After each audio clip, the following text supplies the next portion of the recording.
I met David Letterman in 1973 when I was in New York pitching TV shows for the William Morris Agency.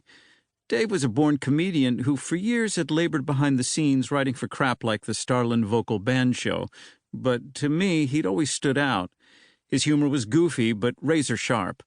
I tracked him as Johnny Carson's recurrent guest on The Tonight Show, and then on Late Night with David Letterman, which debuted in 1982 in the time slot after Johnny's on NBC. Dave excelled at the toughest job in show business, making people laugh 5 nights a week. No one could replace Johnny, the coolest, most charming host ever, but it was an open secret that Johnny wanted Dave to succeed him.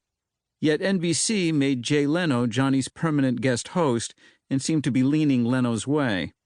In February 1991, during Johnny's 29th year at the helm, I was stunned to read a headline in the New York Post: NBC looking to dump Carson for Jay Leno.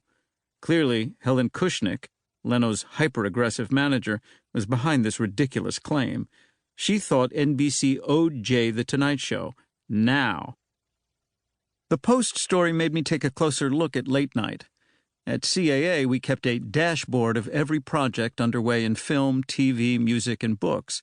A copy was placed in each agent's black binder, together with the latest box office data, TV ratings, bestseller lists, and other pertinent data that might give us an edge at our 8:30 a.m. staff meetings, which were themselves scheduled to give us an edge.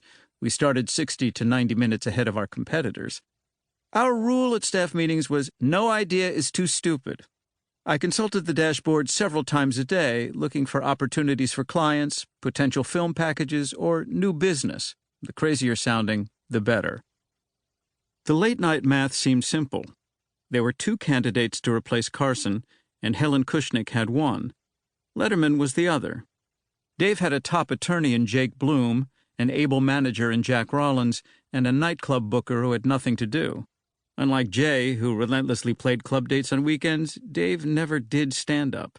He shunned personal appearances. He didn't go out much, period, and he didn't have an agent. Dave was a star at 12:30, but I thought he could be a much bigger one.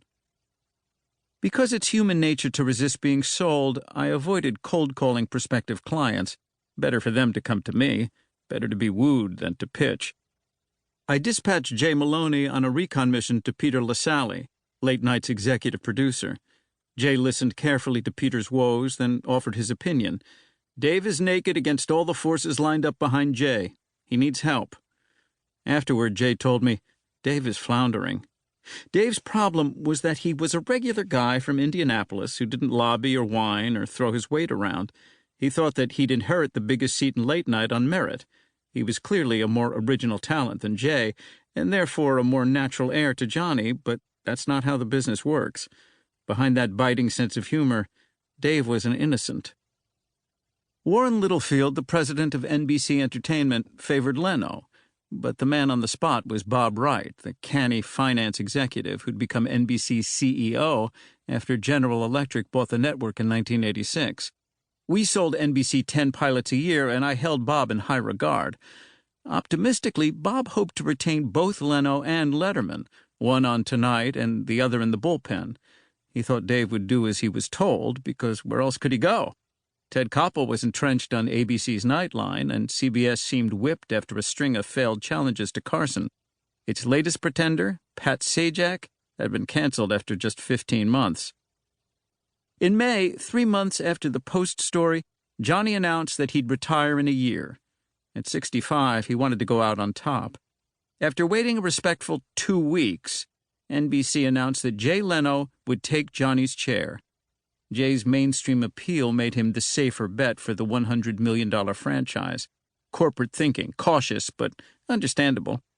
I was stunned, though, to hear that the network had kept Dave in the dark until 2 days before the announcement, particularly as Leno's latest contract had secretly locked him in as Carson's replacement. No one at NBC was looking out for Letterman, who brought the network $55 million a year.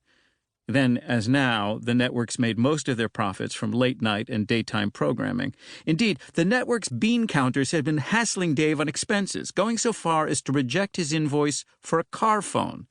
Even when Dave told Warren Littlefield to his face he'd have to quit if he didn't get Tonight, Littlefield made no real effort to assuage him.